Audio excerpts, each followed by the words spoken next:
Review of intimate relationships, unlocking the secrets of closed bonds. Opening. Why do we crave intimacy yet fear getting hurt? Have you ever felt your heart racing for no reason at all? Maybe a stranger's smile at a cafe sent your pulse soaring. Or perhaps you and your partner, deeply in love, fought bitterly over a careless remark. Intimacy is life's warmest harbor, but it can also be a bewildering maze. It draws us in with longing, yet leaves us wary of pain. Picture this. You come home eager to share your day with your partner. But they snap, "I'm tired, can you be quiet?" Your excitement fades, and doubt creeps in. Is something wrong with us? We've all lived these moments, wondering why love is so sweet yet so complex. Now imagine another scene. An elderly couple strolls hand in hand, laughing like kids. How did they make it through decades of storms? Is it luck, a gift, or a secret we can learn? These questions strike at the heart of intimacy. Whether you're young and in love, navigating midlife marriage, or single and dreaming of romance, intimacy is life's most captivating chapter. It's a song with soaring highs and quiet lows. Today, we'll explore a book that decodes this song, a scientific guide to love's mysteries. Intimate Relationships by Rowland Miller dives into the psychology of countless couples' joys and struggles. From first sparks to lasting bonds, from fights to forgiveness, Miller reveals patterns we can understand and apply. Why are you drawn to bad boys? Why do some fear commitment? Why, in a fight, do you say hurtful things you don't mean? The answers lie in our psychology, childhood, and even ancient evolutionary instincts. More than explaining why, this book teaches how. It's a lantern illuminating blind spots and guiding us to better ways of connecting. Did you know your parents' marriage might shape your love life? Or that childhood shadows could fuel your arguments? Love, it turns out, is not just a feeling, it's an art we can master. We'll explore 5 key themes: the secrets of attraction, the roots of attachment, the art of communication, resolving conflicts, and sustaining or repairing relationships. Whether you're seeking the one or hoping to sweeten your current bonds, this book offers insights. It's not just for couples, it's for anyone wanting better parent-child ties, friendships, or workplace connections. At its core, intimacy is about building authentic bonds with others. Ready? Let's embark on this journey into love, unlocking the secrets hidden in our hearts. Part 1. The secrets of attraction. Why do we fall for someone? Love often begins with a fleeting spark of attraction. Ever been drawn to someone's laughing at a party, stealing extra glances? Or felt warmth from a stranger's kind words? Attraction ignites intimacy, and science reveals its hidden rules. Psychologists identify 3 pillars of attraction: appearance, similarity, and proximity. Let's start with appearance. You might think good looks are subjective, but evolution says otherwise. Humans favor symmetrical faces, clear skin, and certain body ratios as signs of good genes. In a classic study, 90% of volunteers worldwide rated symmetrical faces as more attractive. Why? Symmetry signals health, which once meant better survival odds. But it's not just looks. A genuine smile can boost an average face's appeal, showing emotions matter more than static beauty. Next, similarities. Ever notice how people who share your passions feel magnetic? This is the matching effect. We're drawn to those with similar hobbies, values, or speech patterns. Take Lee, a music lover who bonded with Hang over shared favorite bands. Their overlaps sparked frequent meetups, and their bonds grew fast. Studies show similarity feels safe. Someone like us is easier to trust. But culture shapes this. In collectivist East Asia, family background matters more. In individualistic America, personality fit reigns. A cross-cultural study found Chinese couples prioritize education and careers more than American pairs, reflecting cultural values. Finally, proximity. Love might feel faded, but it often blooms nearby. In a dorm study, students bonded most with neighbors, even becoming lovers. Why? Repeated contacts breeds familiarity, which feels comforting. Data shows 60% of marriages start with partners from the same city or workplace. Think of your friends most likely from school, work, or your neighborhood, right? Online dating bends this rule, but high-frequency virtual chats mimic proximity's effect. Then there's the mystery effect. A touch of enigma makes people intriguing. Yeah, at a party, was captivated by a quiet guy who shared rare, fascinating stories. His reserved nature sparked her curiosity, though he was just shy. That mystery fueled their connection's start. But attraction has pitfalls, like the halo effect. When someone looks dazzling, we assume they're smart or kind too. Why fell for a handsome colleague, only to find him selfish later? Studies show 80% of people overestimate characters based on looks alone. Attraction is just the spark true intimacy needs time to test. Culture and personal history also shape attraction. In family-focused societies, filial piety might trump humor. If you grew up feeling neglected, you might crave warm, nurturing partners. Whose parents divorced sought gentle women for their sense of safety. Attraction, then, is both universal and uniquely yours. Part 2. The roots of attachment. Why do we love differently? Ever wonder why you fear abandonment? Or why relationships feel like a threat to your freedom? The answer may lie in your attachment style. Attachment theory, a cornerstone of relationship science, explains how we bond emotionally. Attachment begins in infancy. Psychologist John Bowlby found babies use cries or smiles to connect with caregivers. Warm, consistent care fosters secure attachment, leading to trust in adulthood. But neglect or inconsistency can create anxious or avoidant styles. In the strange situation experiment, secured babies calmed quickly when moms returned. Anxious ones clung desperately, avoidant ones seemed detached but were inwardly stressed. Let's explore the 3 main attachment styles. Secure people, like Ming, feel at ease in love, giving and receiving it freely. When arguing, Ming calmly says, "I feel unheard, can we talk?" About 50% of people are secure, enjoying intimacy most easily. Brain scans show their reward centers lighting up during closing moments. Anxious types, like Hong, crave closeness but fear rejection. If Hong's boyfriend replies slowly, she panics. Does he still love me? She might bombard him with texts or calls late at night. This can push partners away, straining bonds. Anxious types often had inconsistent childhood care. Hong's busy mom was loving but erratic. Studies suggest anxiety is more common in East Asia, where high family expectations heighten sensitivity. Avoidant types, like Gang's, fear intimacy, equating it with lost freedom. When his girlfriend talks future, Gang dodges or pulls back. He claims independence, but deep down, he craves connections yet fears hurt. Gang's absent dad taught him love isn't reliable. Avoidance is slightly more common in individualistic Western cultures. Attachment affects the brain. Anxious people's amygdala emotion center overreacts to rejection, while avoidance prefrontal cortex logic suppresses feelings. The good news? Attachment styles can shift. Hong learned to say, "I get anxious, can we chat briefly daily?" Her boyfriend agreed, and their bond strengthened. Studies show 60% of anxious or avoidant people can become more secure with effort. Attachments also shapes partner choices. Anxious and avoidant types often attract each other, creating a push-pull dynamic. Hong's clinginess clashed with Gang's distance, frustrating both.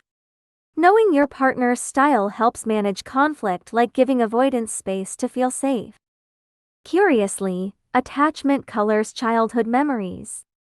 Secure people recall warm family moments, while anxious ones dwell on insecurity. Bing remembers park trips with his parents. Hong recalls being forgotten after school. Changing attachments means making peace with your past. Part 3. The Art of Communication: How to be Understood Without Words. Communication is the lifeblood of intimacy.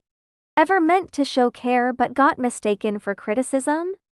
Or felt a conversation with parents go nowhere? Happy couples aren't fight-free, they're communication masters. A common myth is that communication is just clear words.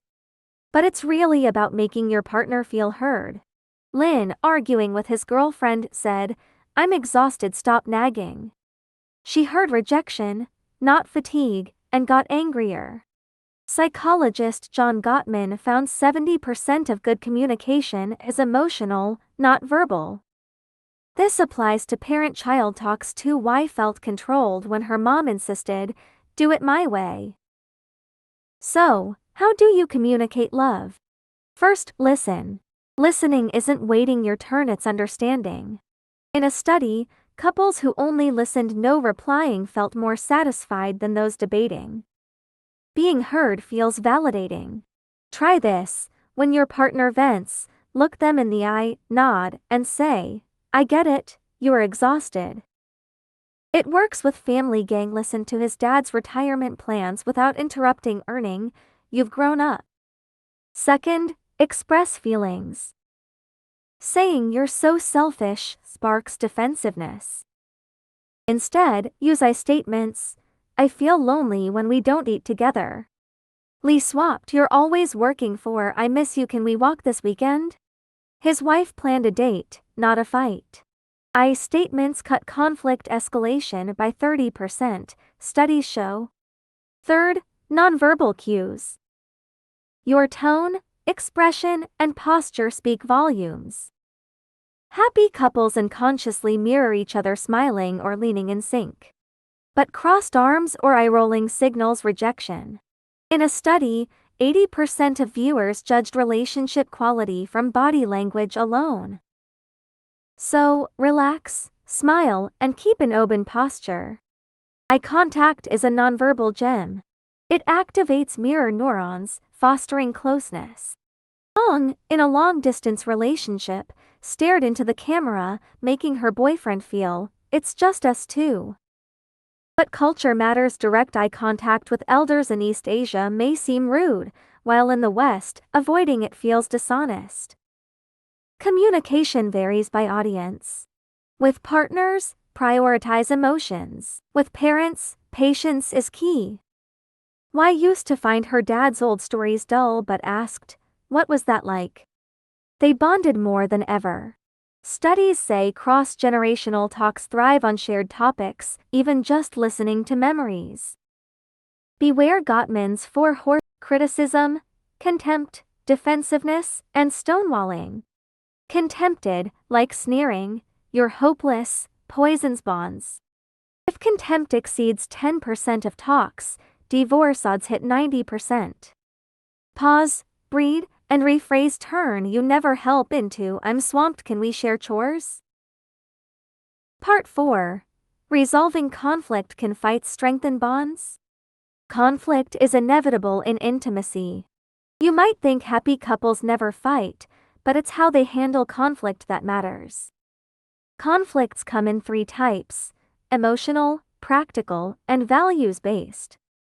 Emotional clashes, like feeling ignored, are common. Hang fought with his girlfriend over a late text, really about feeling undervalued.